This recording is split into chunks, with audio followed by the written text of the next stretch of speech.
আমি প্রথম কোনো একটা আচার বানাতে যাচ্ছি। আর আচারের জন্য নিয়েছি জলপাই।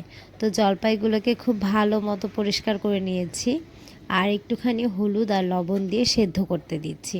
আমি আচারটা 2 দিনে বানিয়েছি। প্রথম দিন সেদ্ধ করে নর্মাল ফ্রিজে রেখে দিয়েছিলাম, তারপরে তেলে দিয়েছি। তো যাই হোক, আমি এর আগে কখনোই আচার বানাইনি, তো ইউটিউবে অনেকগুলো ভিডিও দেখে তারপরে এই রেসিপিটা নিয়েছি।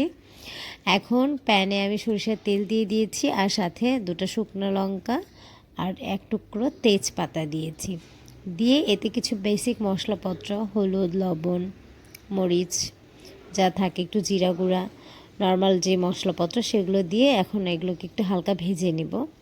তারপরে খুব সুন্দর করে ভাজা হয়ে গেলে এগুলোকে একটু ভর্তা ভর্তা করে নিতে হবে, মানে জলপাইগুলোকে, যাতে করে ভেতরে মশলাপত্র ভালো মতো ঢুকতে পারে। ভর্তা ভর্তা করে নিচ্ছি। আর আমি এটা নিরামিষ ডেতেও আচারটা খাবো, যার জন্য এখানে কোনো প্রকার রসুন দেইনি।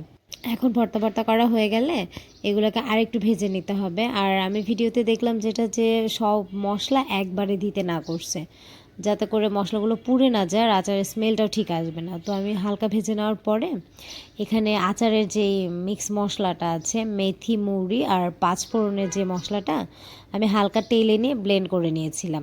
আর সামান্য কিছুটা চিলি ফ্লেক্স দিয়েছি। আর গুড়টা আপনারা পরিমাণ মতো দিয়ে নেবেন, কারণ আমি টক মিষ্টি ঝাল আচার বানিয়েছি এর জন্য। Thanks for watching.